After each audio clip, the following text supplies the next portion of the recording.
For 3 years, Kenji fought a war he could not win. Every morning, he swore today would be different. Today, he would not reach for his phone the moment his eyes opened. Today, he would not scroll until 2 a.m., zombie-like and numb. He tried everything: willpower, discipline, deleting apps, moving his phone to another room. He even bought an alarm clock and hid his phone in a drawer across the apartment. Yet every night, he found himself retrieving it, walking through the dark apartment like a sleepwalker, thumb moving automatically through endless feeds while his mind screamed at him to stop. The harder he fought, the stronger the pull became. It felt like drowning while everyone around him seemed to swim effortlessly. Then one evening, his grandfather visited from Kyoto. The old man watched Kenji's nightly ritual in silence. No judgment, no lecture, just quiet observation. After 3 days, he finally spoke. "You are fighting the wrong battle," he said softly. "You keep trying to create emptiness. But grandson, emptiness is the one thing a human heart cannot bear." Those words broke something open in Kenji, and that is when everything changed. If you have ever tried to quit something, anything, you know this feeling. You promise yourself this time will be different. You gather your willpower like armor. You delete, you avoid, you resist. And for days, maybe weeks, you hold the line. Then one moment of weakness, and you are right back where you started. Except now, you also carry shame. The belief that you are weak, that you lack discipline, that something is wrong with you. But here is what no one tells you. You are not failing because you are weak. You are failing because you are fighting the wrong way. Most advice about quitting habits is built on a single idea: resistance. Say no. Use willpower. Just stop. Fight the craving. But the Japanese discovered something centuries ago that changes everything. The very act of resisting gives the habit power. Every time you fight it, you are thinking about it. Every time you say no, you are having a conversation with it. And the more you engage with it, even in opposition, the stronger it becomes. This is why people who successfully quit smoking often say the same thing. The moment they stopped fighting, it was the moment they were finally free. The Japanese approach is not built on resistance. It is built on replacement. The word okikae in Japanese means replacement or substitution, and this simple concept holds profound wisdom. You cannot remove something from your life without putting something else in its place. When you try to create emptiness, you create tension, and that tension will always pull you back to fill it, usually with exactly what you are trying to quit. The samurai understood this. They knew that the best way to defeat an opponent was not through force, but through superior positioning. You do not try to be stronger than your enemy.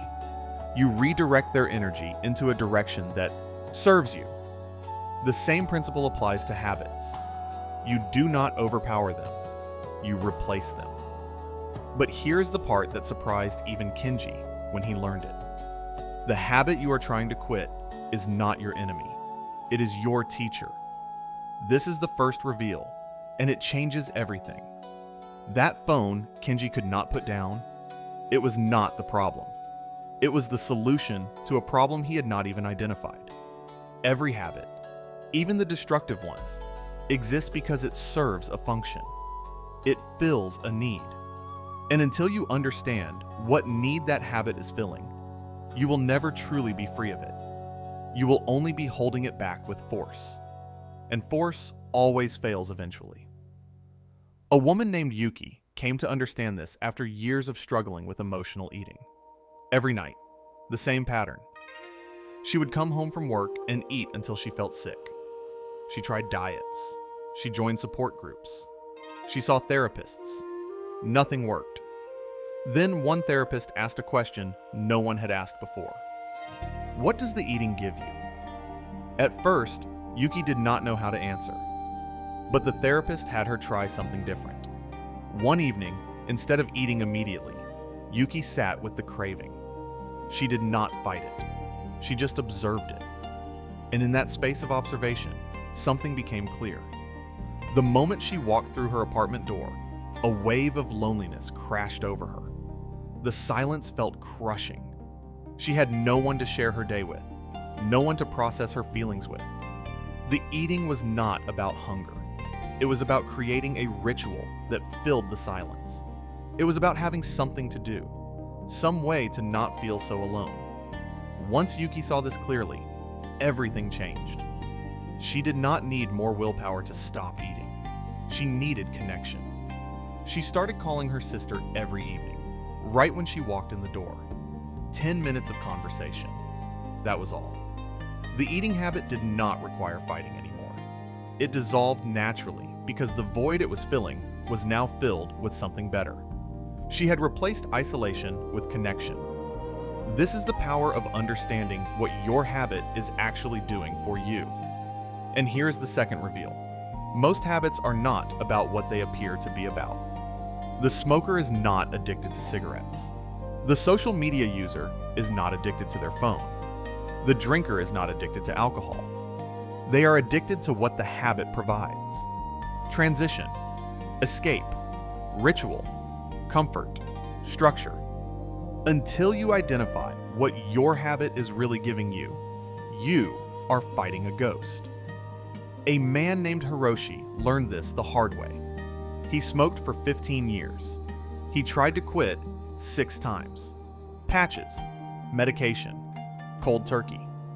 Every attempt lasted a few days before the cravings became unbearable. He believed he was weak, that he lacked discipline.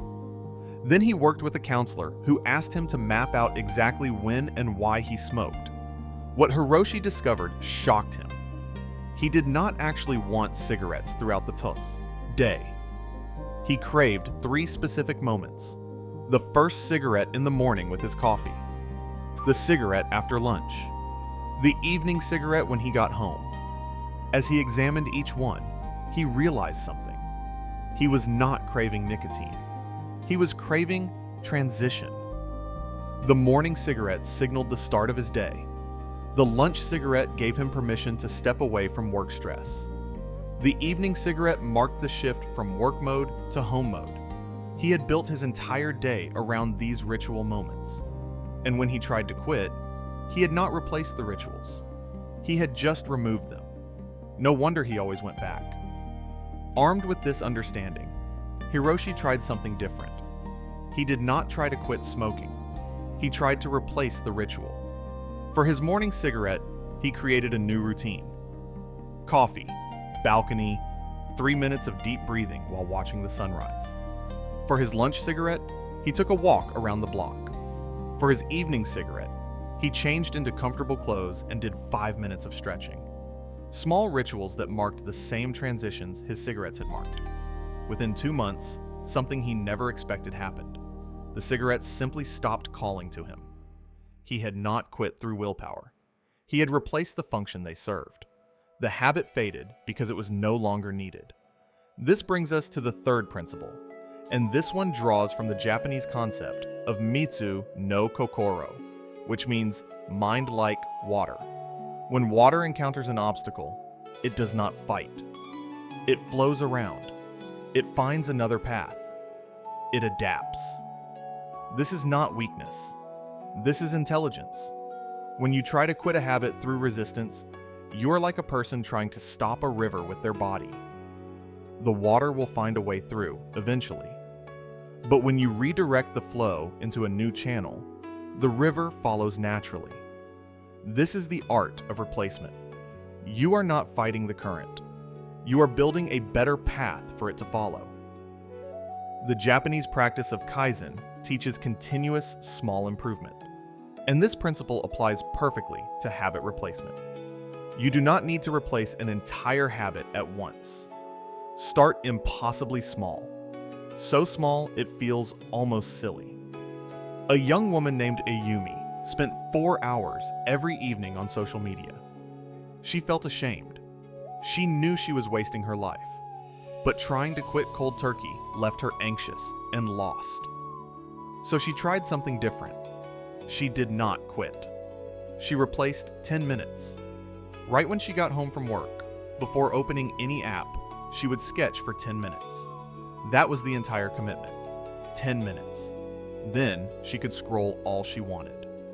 At first, those 10 minutes felt eternal, but after a week, something shifted.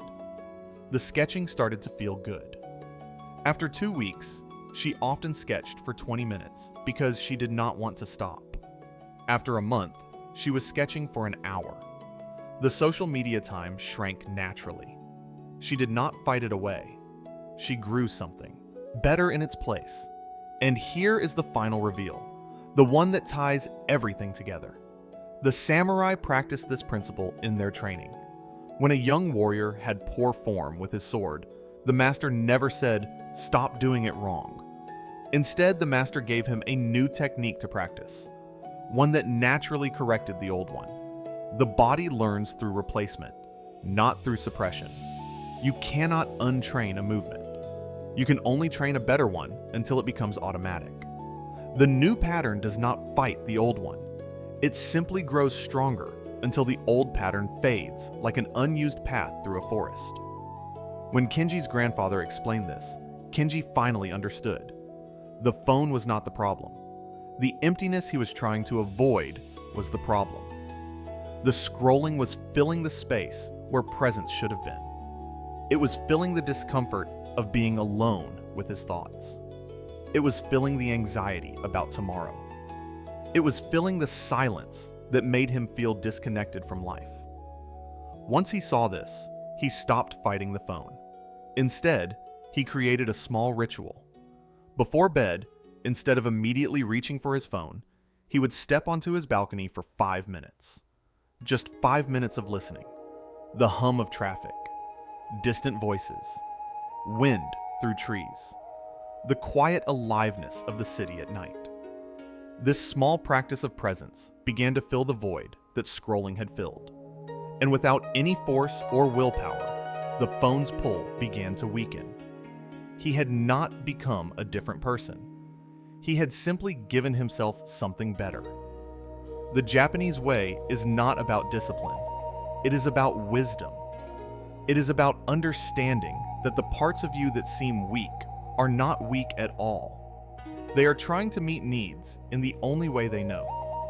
When you understand what those needs are, you can offer better ways to meet them. You do not remove. You replace. You do not resist. You redirect. You do not fight. You fill. This is not about becoming someone else. This is about working with who you already are, with compassion instead of force. Here is how you can begin. 1. Observe your habit for 3 days without judgment. Notice when it happens, what triggers it, and what you feel right before you do it. 2.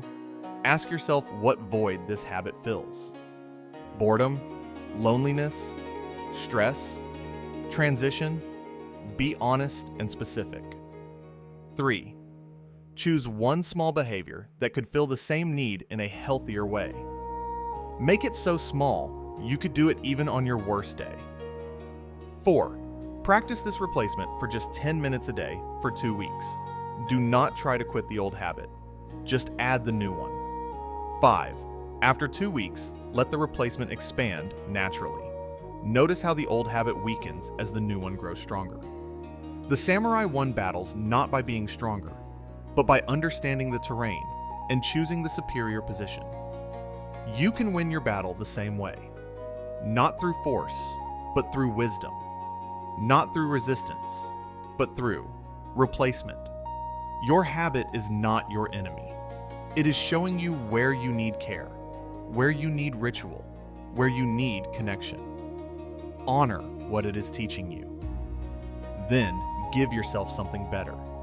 If you are ready to stop fighting and start filling, write in the comments, "I replace resistance with wisdom."